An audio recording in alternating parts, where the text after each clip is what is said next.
The following video might not be suitable for everyone. Viewers' discretion is advised. Hey, my youth, you know where I watch? Dancehall. A lot of y'all know me by now. I don't bite my tongue on anything. I do get a lot of trolls from time to time that think otherwise. They say, well, hey, Deputy Woodard, why aren't you outraged? You don't know if I'm outraged or not, because evidently I am. I'm very pissed off. Hey, Deputy Woodard, you got a platform. Why don't you use it and stop sitting on the fence and start, if they're going to do this to us, why don't you do that to them? I'm not that kind of person. I don't fight fire with fire, and I don't bring hate into my page. I don't fight people with hate.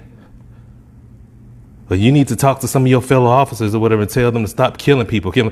People don't understand. Every cop, every police officer does not know every police officer. I don't know any of those police officers up there in Minneapolis. Okay, I know police officers in my department, and we have a lot of good officers that I work with. I haven't seen them do anything wrong, and then they're getting blamed because just because of the color of their skin. Well, just like today, one of them came to me and said, Woodard, I heard what happened. I saw the video, but I didn't do anything like that. And people, are attacking me and stuff like that, man. And I even showed them some of the video that happened today, and they were disgusted by it. So, I know people say things like, well, you're probably one of the ones who just stand around and do nothing when you see your coworker doing wrong. I have some very good coworkers. I can't speak for other people in other departments, but I can speak for Brian Woodard. These words coming out of this mouth is not any other department out there. I'm only speaking for myself. I'm speaking for Brian Woodard.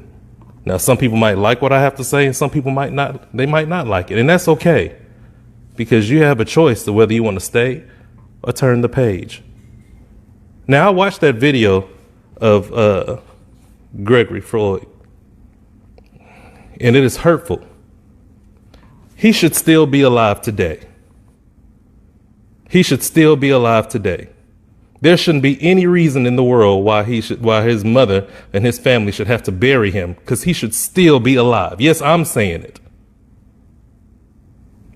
And I'm not really hurt as a black man. I'm not hurt as a businessman. I'm not even hurt as a policeman. I'm hurt on the inside from what I saw as a human. Just like Gregory Floyd, just like Mr. George Floyd. Mr. Floyd was human. A human being. His life was taken senselessly. Now, on this page, I have a lot of joy. I have a lot of happiness. I like to build that bridge between the community and law enforcement. But it's so hard when you have these stupid cops that get out there and mess it up for all of us. Mess it up for the ones who are actually out here trying to work and provide for their families and do their job. I wrote some of these words down from what I heard in the video. And I thought about this all day, from the words that were coming out George Floyd's mouth. I'm about to die.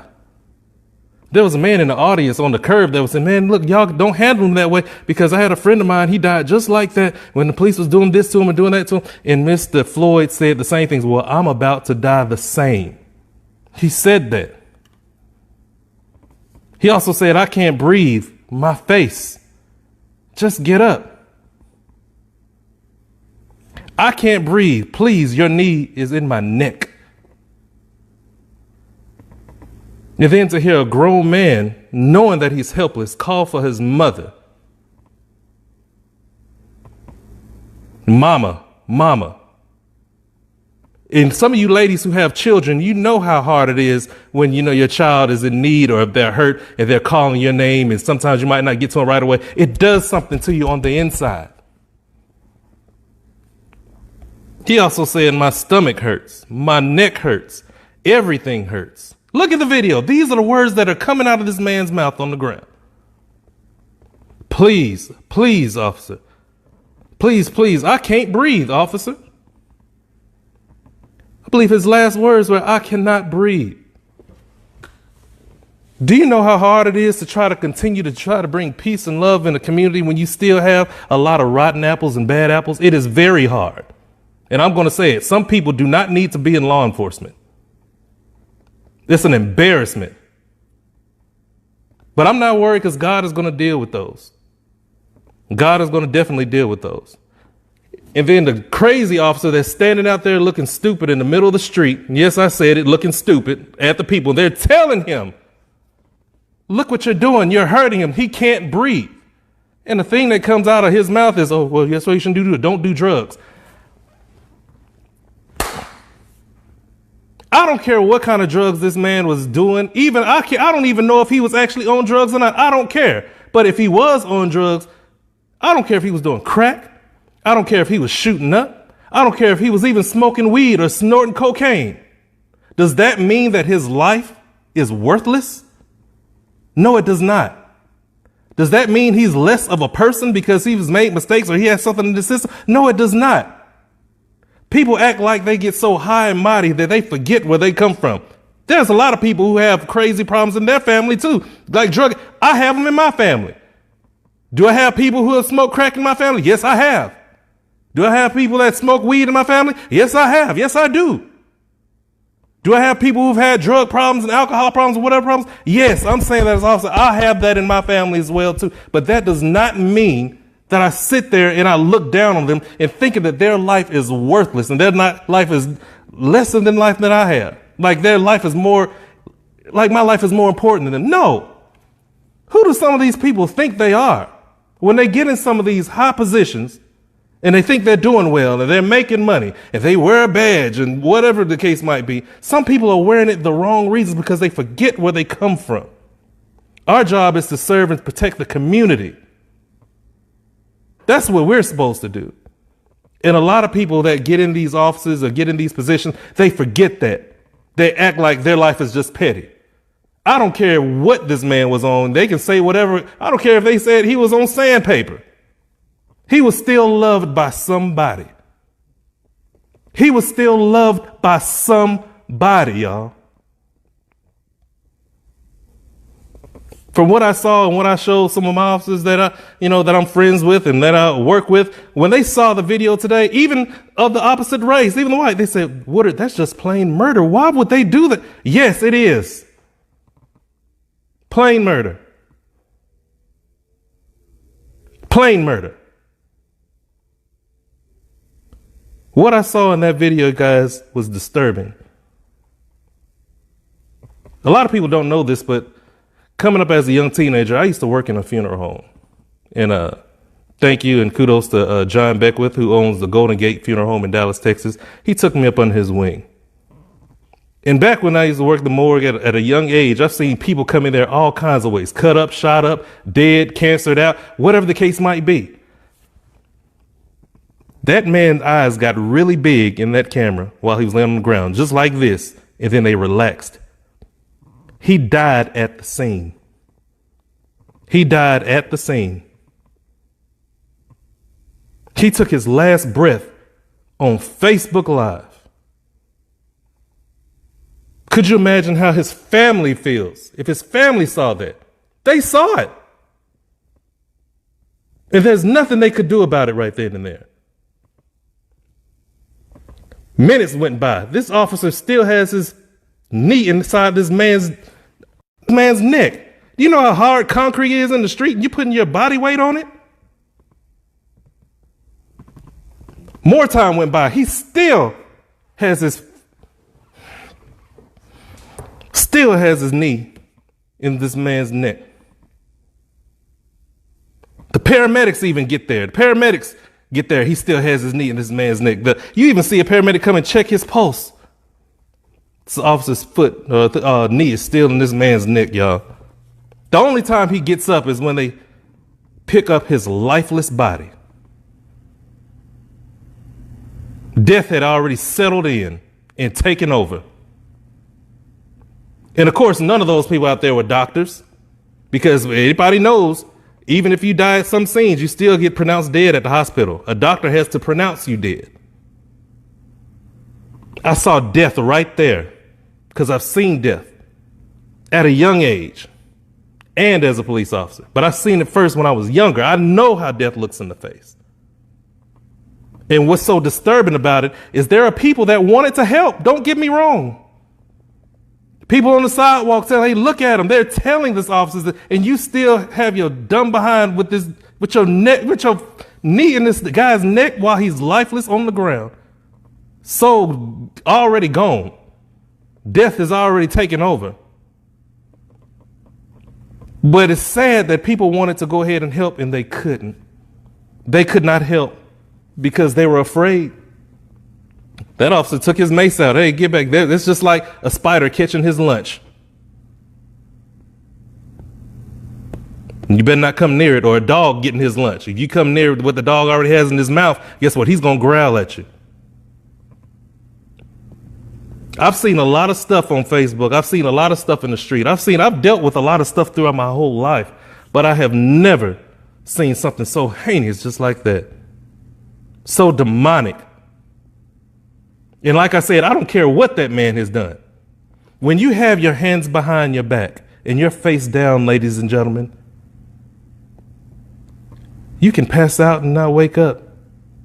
We learned that in the academy. It's called positional asphyxiation. Positional asphyxia. For those who are police officers on this page, corrections officer, especially corrections, jailers, people who's working prisons, prison guards, you all learned about positional asphyxiation because I taught it. I ran the academy when I worked for the state jail. I used to be a correctional officer as well. We had a whole course talking about positional asphyxiation. Because when you're face down and your arms are behind your back, your chest, your rib cage, your lungs need to expand so you can breathe. But by you being combined and bound and face down with your hands behind your back, it's hard to get oxygen. It's hard for your lungs to expand. So one thing that we've always learned, well, if you, and I've learned it myself, if you ever get a criminal, if you catch him, if you put him down and handcuff him and he's detained, roll him over to his side so positional asphyxiation will not occur. It says the same thing. Every book, if you get into combat with somebody or a fight, when you take him to the ground and place him on the ground, place hand restraints on him, which are handcuffs, roll him over to his side so positional asphyxiation will not occur. Even if he's combative or he's fighting or whatever the case might be, if you have care, custody, and control of that person, he's already restrained, roll him over to his side or put him on his behind so positional asphyxiation will not occur. Look it up. That's something that you should know. That's something that those officers should have known. Positional asphyxiation, there it is right there, guys. Google it. Is a form of asphyxia, which occurs when someone's position prevents the person from breathing adequately. Positional asphyxia may be a factor for people who die suddenly in a hogtie restraint, either by police or prisons or correctional officers, military or healthcare. That's one of the reasons why you don't see police officers and law enforcement agencies. Remember back in the day, they used to hog tie people, put their hands behind their back, and if they're combative, they tie their legs up behind their back with it too. You can't do that anymore because people kept passing away. It's called positional asphyxiation. Look it up. And the other part about it, you have officers there that know this. That makes it so bad for all of us. And you know this. And that crazy officer just standing there looking stupid knows this. And you think it's okay. It's not okay. All these officers out here trying their best to be all that they can be and work hard and take care of their family and have to come back and deal with this. And I say that because I deal with it. I'm not one of those kind of officers. I treat people with dignity and respect. And I do teach at the academy from time to time. And when I don't care what subject I teach at the academy, I tell the cadets all the time, remember, if there's anything that you must do or that you must not forget, is always remain humble, because there's somebody's mother you're dealing with, somebody's brother you're dealing with, somebody's uncle, somebody's cousin, somebody's son, somebody's daughter, whatever. Somebody loves that person who you're dealing with. It's important to be humble all the time. And it's sad that even when I was pulling people over from time to time, some people, they got relaxed when they saw me. I pulled a person over one time, oh, thank God it's you. That should tell you something. Well, this officer is going to do the right thing. I don't have anything to worry about. We've gotten to that point. Let me tell you all one quick thing. I had a similar situation in Dallas. Okay, this guy was, I don't know what he shot up. They said it was methamphetamine or speed, whatever it was. Anyway, we got in a fight in the middle of the street in full uniform. I'm fighting this guy. I'm by myself. I didn't have a partner with me at the time. I maced this guy. I even batoned him. Yes, I did. But he would not go down. I'm not Superman. This does not make you Superman. What did the people do? The public, they started taking their phones out and started to record me. Nobody would help. Everybody sees that, hey, I'm trying not to do any kind of harm to this man. And I laid on him, on his back, until the sheriff's department got there, until the police department got there, because I could not fight anymore. Had I had shot that young man, it would have been another thing about, oh, it's an unarmed shooting, or he didn't have to do that. He didn't have to do this. There's certain things, officers, that you can do to prevent a lot of these things. Sometimes we're placed in bad decisions and bad situations, and I understand that. But for me, I remember it like it was yesterday. I took a risk that day, and I end up going to the grand jury. And one of the questions that they asked me, some officers know what I'm talking about. The grand jury, where you have these tables and rows of people sitting before you, is 2 levels, 1 level and 2 level, and they're throwing questions at you back and forth, back and forth.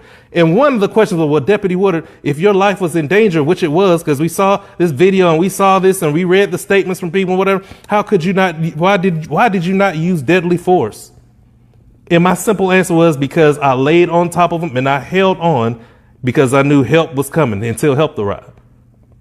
Sometimes you have to make the right decisions. Now, could that be justified? Could I have done something? It could have went either way. But I love people too much. Some people that have problems with drugs and things like that, I still love them. They're still our people. Regardless of what race they are, they're still loved by somebody. And that's when I talk about power. Because a lot of people have certain powers and they abuse it. God gave us all power. He gave us our own individual power. Everybody on this page, how many people watching? About 8,000 people, 8.2 thousand people watching. God gave everybody a type of power on this page by hand, single. He gave you power, you power, you power. And it's about how you use it. Even back in the Bible days, he gave certain ones power. God gave Samson power. He gave him the power of strength. He gave David power, the power of being fearless with a slingshot to take on a giant. He gave Noah the power of obedience and do what I say, because he built that ark and he listened. God gave Moses power in a staff to divide the Red Sea. That's unimaginable. God even gave his son power to come down here and die on the cross for you. He even gave him power to raise the dead, to raise Lazarus, to make the blind man see, to turn water into wine, to die for you, so because he loved you that much. A lot of people don't know what to do with the power that they have. Even nowadays in time, you got Martin Luther King, when he marched, God gave him the power of speech to bring people together in a good voice. Pure love, nonviolence. He gave them that power, because some people can't hold on. They just want to be violent, violent, violent. And I understand how some people feel. You go down the list. Gave the president power of state, power over America, power to make this decision, power of that decision. Governors, mayors, elected officials. He gave them power to make certain decisions for powerful people. Let me get out on the pastors, y'all. Pastors and preachers. He gave them power to be powerful leaders to the flocks that are lost. Teachers, I can go on and on. Scientists, the powers of knowledge. People who work in restaurants, cooks, chefs, gave them the power to put a lot of things together that we wouldn't think of just to make it taste good. You can go on down the line. Firefighters, dentists, people working in stores. Everybody has a certain type of power that God gave them. Then we come down to what the situation is now with police officers. God gave us power too. Blessed are the peacemakers. He gave us the power to not be afraid, but to put our life on the line. He also gave us the power of arrest and authority to keep people safe. But some of those powers that some of these officers have, they're abusing it. The kind of power that God gives each and every one of us, we could do two things, one or two things. We could either use it the way He intended us to use it, or we can abuse it. And when you abuse it, it causes people to hurt. It causes destruction. It causes sadness. It causes pain, because the power He gave you is powerful.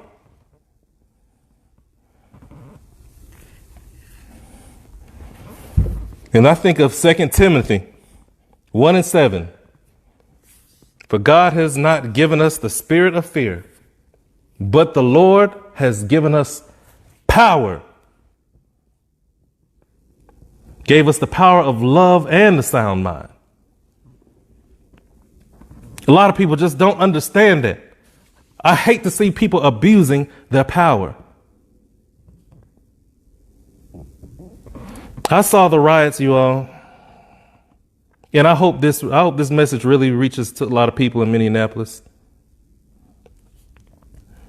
I saw the riots online because of the death of him, because of the death of Mr. Floyd. It's confusing. I've seen people throwing and smashing bricks on police cars, protesters throwing rocks and throwing bricks through squad car units, and people destroying property and people making fire bombs. And you all listen, that is not the type of power that God gave you. He didn't give you that type of power. He did not give you the power of hate. I know you're struggling. I know you're mad, because I'm mad.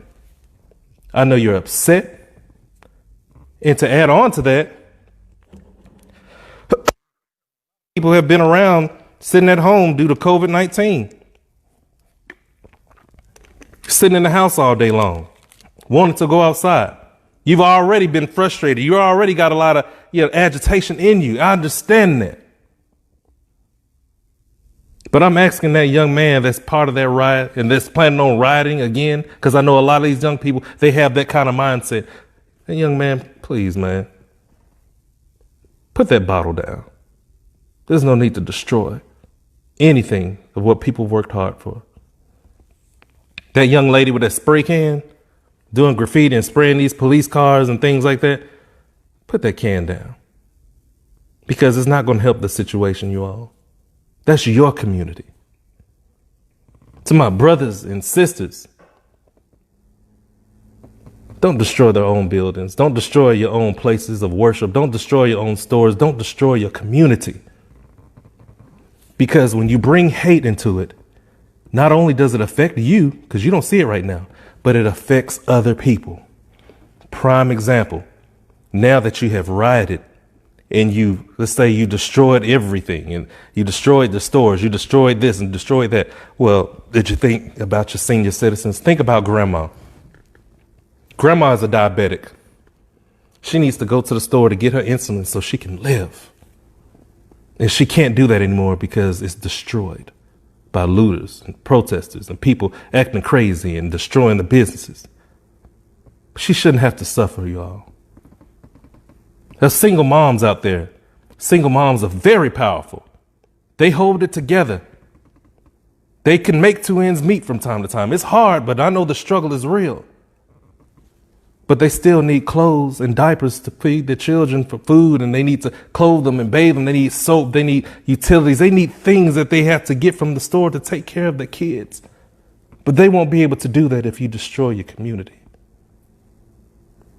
They will have to go way yonder to go to another store, or way yonder to go to get this. And some people don't have vehicles, y'all. Everybody is not blessed like everybody else. You're only hurting yourself. So I ask you guys, and there's a lot of celebrities that I know around that's been on my page before too, use your platform to help me bring love back. Because it's so hard to try to bring people together. Some people have positive platforms that they can use for the good. If God gave you that type of power, use it for the good. I've called out certain people that I know are good celebrities. I know it's not in scandals all the time. Just like when I said Ellen DeGeneres last time. use your platform to help these people. Steve Harvey, use your platform to help these young men and women. These are people who I'm calling out that do an excellent job, and I commend them. But it's times like this, we need to come together more than ever. Do not allow yourself to let the devil use you guys. Because if there's anybody frustrated, or if there's anybody that's hurting right now, or if there's anybody that's mad that needs us right now, is George Floyd's family.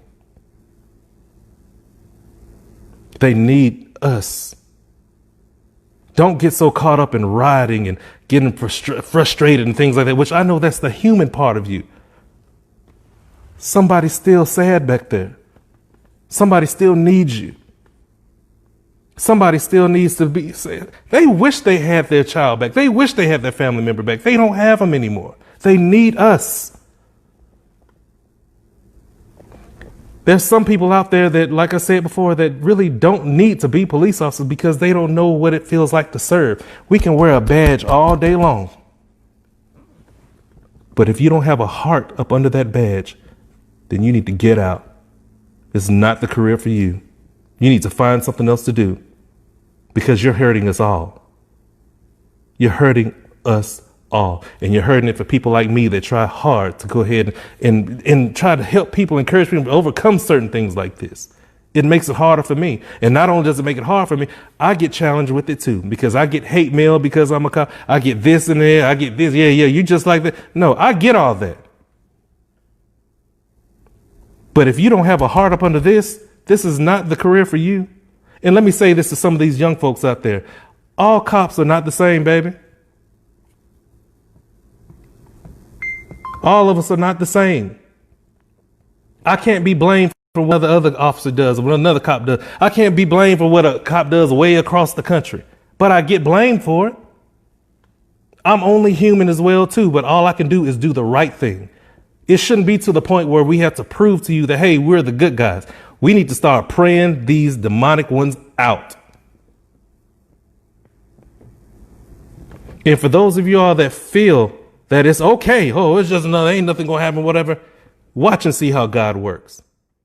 All right, viewers and subscribers, this is seriousskilla. Big up and respect to each and every one, So the person that I just saw a while ago is said to be a police officer, you see me, and he's talking about the incident, about the person that had died, during which a video is circulating on social media that shows off a police officer, putting his knee on a person who was laying on the ground. You get me? The name of that person is said to be George Floyd. You understand me? Now, the first video that I saw about this whole incident that had happened, you see, I saw only one police officer holding the person down and had his knee on the person while the person is on the ground. You get what I'm saying to you? Other police officers were there, but only one police officer I saw in the video had his knee on the person while the person is on the ground. You get what I'm saying to you? And then now I saw another video that is out on social media also. You know what I'm saying to you? And that video that I saw, it showed me a little bit about the incident that had happened from a different camera angle. And when I look at the video, viewers and subscribers, you see, I see where more than one police officers were there, right? And I am not going to say all of the police officers pin the person to the ground, you see me? But when I look at the video, at the little video clip that I look at, it seems as if more than one police officers was there holding the person to the ground. You see me? I am not going to say that all of these persons hold the person to the ground until the person passed out or taken to the hospital. No, I'm not going to say that. But when I look at the video clip, more than one police officers were there, and let me see where the person was on the ground, and more than one police officers was there, either holding the person down or doing something else. You see me I say?